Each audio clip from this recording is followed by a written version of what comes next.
Et bonjour à tous, j'ai l'immense plaisir de vous présenter la Royal Enfield Himalayan de 2018.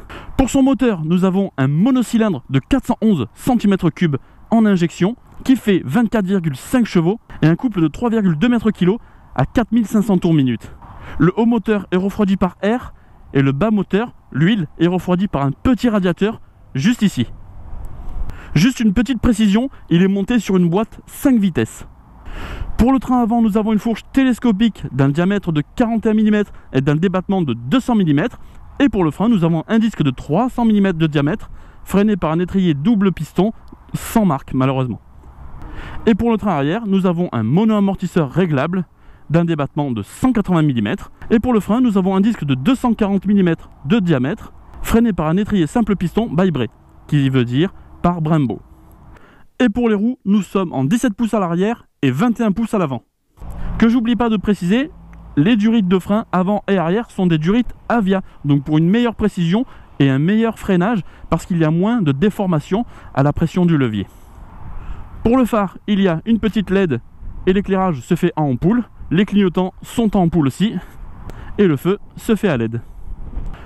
Donc vous voyez, elle est montée aussi avec un châssis en fer, ici, et derrière, d'origine, on peut mettre des sacoches. Le cadre est en acier, je trouve les soudures propres, voilà, elles sont pas mal faites du tout. Pour la selle, j'aime beaucoup la selle, alors déjà par sa forme, mais en plus par sa texture, elle fait effet mousse. Donc j'ai posé mon téléphone dessus, qui normalement glisse sur toutes les selles, puisqu'il est vitré, et sur celle-là, il n'a pas trop glissé en fait. Donc le revêtement, j'aime beaucoup. On ne doit pas beaucoup glisser dessus. Ça va être génial ça. Et en confort, je pense que ça va être vraiment au rendez-vous. Voilà. Et là, ce que j'aime bien, c'est qu'on a un réservoir en fer. Ce petit trail au look à l'ancienne pèse 185 kg tout plein fait. Possède un réservoir de 15 litres et une hauteur de selle de 800 mm. Allez, avant de monter dessus, je vais la déplacer en statique. Waouh! Ah bah c'est un vélo. Encore un.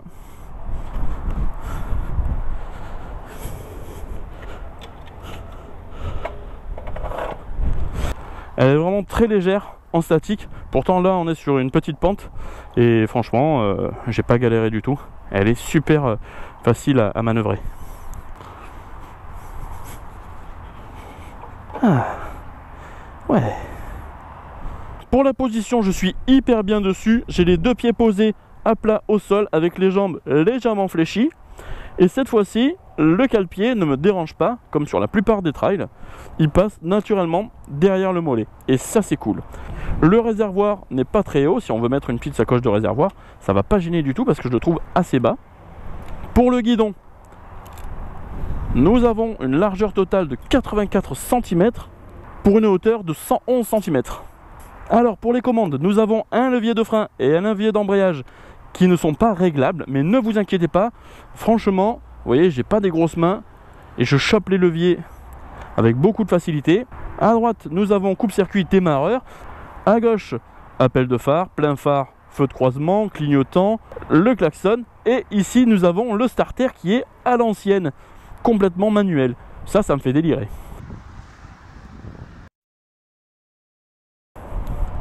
Donc je me suis mis sur mon téléphone, c'est beaucoup plus facile pour faire la présentation. Alors pour le compteur, nous avons les diodes ici tous les 20 km/h qui s'allument. Ça c'est vraiment sympa esthétiquement, j'aimerais bien le voir la nuit ce compteur, ça doit être vraiment cool. Nous avons la vitesse en km/h et la vitesse en miles. Ensuite nous avons l'heure, la température extérieure, le rapport de boîte engagé, le kilométrage total, deux tripes, trip A et trip B. Et nous avons la vitesse moyenne de chaque trip, et ça c'est vraiment sympa. Ensuite nous avons la jauge à essence, alors là on ne peut pas la rater celle-là. Et ici en fait c'est une boussole, et ça c'est vraiment génial quand on va faire des trips un peu dans des pays inconnus ou off-road plutôt. C'est sympa de savoir s'orienter. Ensuite ici il y a tous les petits voyants, hein, batterie, ABS, problème moteur, clignotant et neutre. Tout simplement. Allez, il est temps de la démarrer, j'ai hâte de l'essayer.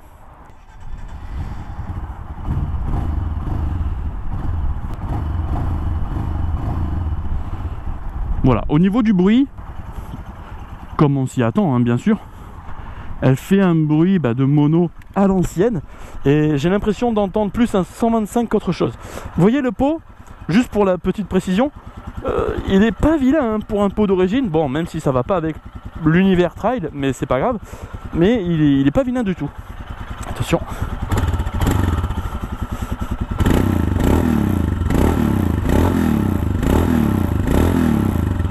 Ça me fait penser au vieux trail mono à l'ancienne. Allez, c'est parti. Première, ça n'a pas du tout claqué. Ah ouais, au niveau sonorité, j'ai vraiment l'impression d'avoir un 125 entre les jambes. Alors le freinage, va falloir que je m'en méfie un peu parce que les plaquettes ne sont pas rodées. En fait, la moto n'a que 9 km. Donc c'est un pré-essai pour déjà avoir de premières sensations. Et je peux vous dire que les 30 mètres que j'ai fait là, c'est génial. Alors pour les jambes, vous voyez, elles sont assez fléchies. Le cale-pied tombe vraiment ici. Je dirais pas à mi-cuisse, mais un peu plus derrière que le mi-cuisse quand même. Voilà, donc les jambes assez fléchies. Je mesure 1m72 pour des jambes de 86 cm. Au niveau position, par contre, j'ai un guidon très rapproché. Vous voyez, les bras sont assez fléchis. Donc le guidon, je le trouve très rapproché, assez relevé, donc ça c'est cool. Donc avec un débattement de 200 mm, là franchement, on peut passer n'importe où. Je vais pas trop la tirer hein, niveau moteur. Déjà et d'une, parce que c'est pas un moteur qui est fait pour tirer. Ça c'est le genre de chameau qui fait 400 km, m'a annoncé le vendeur. Et franchement, hop, alors là il y a un peu d'obstacle. Ouais, hop, ouais, génial, ça passe tout seul. Là pour l'instant c'est que du confort. Alors les rétros ne sont pas super esthétiques. On dirait deux grandes oreilles, oreilles bizarres. Mais en tout cas, ils font le taf. Là je suis en 5e à 80 km/h à 4000 tours en vitesse de croisière. Et franchement, naturellement je me suis retrouvé à cette vitesse sans chercher à aller plus vite. Je me suis calé à l'oreille au régime moteur. Je regarde le compteur, 80 km/h, 4000 tours minute en 5e. Donc 5e c'est son rapport le plus grand. Donc on va pas se faire péter un permis avec cette moto parce qu'elle pousse vraiment pas au vice. Et déjà esthétiquement on le voit qu'elle pousse pas au vice hein. Donc il n'y a rien qui est rodé là hein. Les freins ne sont pas rodés, les suspensions ne sont pas rodées, le moteur n'est pas rodé. Donc c'est vraiment un pré-essai pour avoir de premières sensations. Là, on va passer par là. Avec ce genre de moto, en fait, vous vous prenez pas la tête. Vous voyez un chemin, une route, n'importe. Et vous y allez.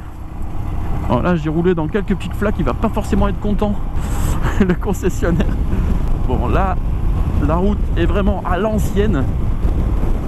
Et j'ai l'impression d'être sur un trampoline. Non, c'est cool, niveau confort, c'est sympa.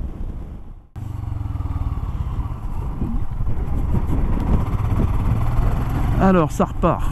J'étais en deuxième 2000 tours minute. Ça repart. C'est pas violent comme moteur, hein. C'est vraiment très linéaire. Il ne secoue pas, il est confortable. Hop. Ah ouais, purée. Ah il y a un chemin, c'est génial. Ah génial. Donc bon, sauf que là on arrive chez des gens. Donc voilà. C'est le genre de moto où c'est vraiment cool. On fait de l'off-road ou de la route, elle s'en fout. Hop. Si je me lève, ça fait quoi? Ah, j'ai l'impression d'être au Dakar là. Bon, voilà. Allez, je vais faire demi-tour.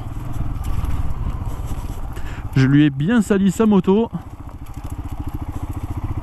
Ah oui, là, je suis pas mal pourri là.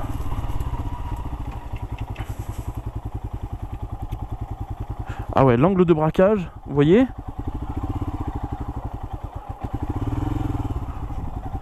vraiment très sympa. Je m'y attendais pas de tomber sur elle dans la concession ce matin. Et quand je l'ai vue, ah, j'ai dit là c'est pas possible. Je repars avec. Donc j'accélère un peu. Voilà.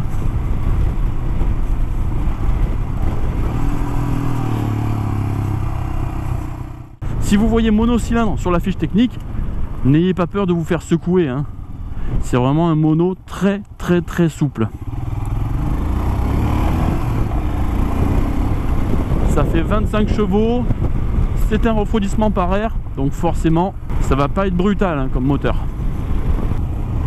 Bon, j'arrive pas à faire marcher la boussole, mais bon c'est pas grave, hein, il doit y avoir sur la notice des explications. J'ai vraiment l'impression d'être sur un 125, les 125 XL. Pour ceux qui ont connu les 125 XL à l'ancienne, j'ai l'impression d'être sur ça, avec un guidon rehaussé bien sûr.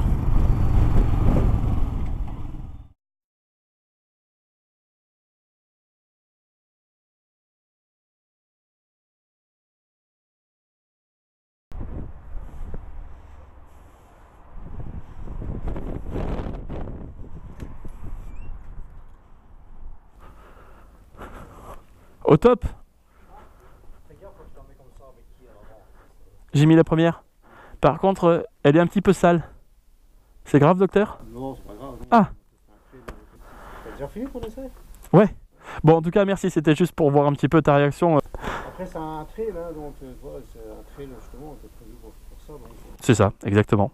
En tout cas, je vous dis à bientôt pour un autre essai. Allez, ciao.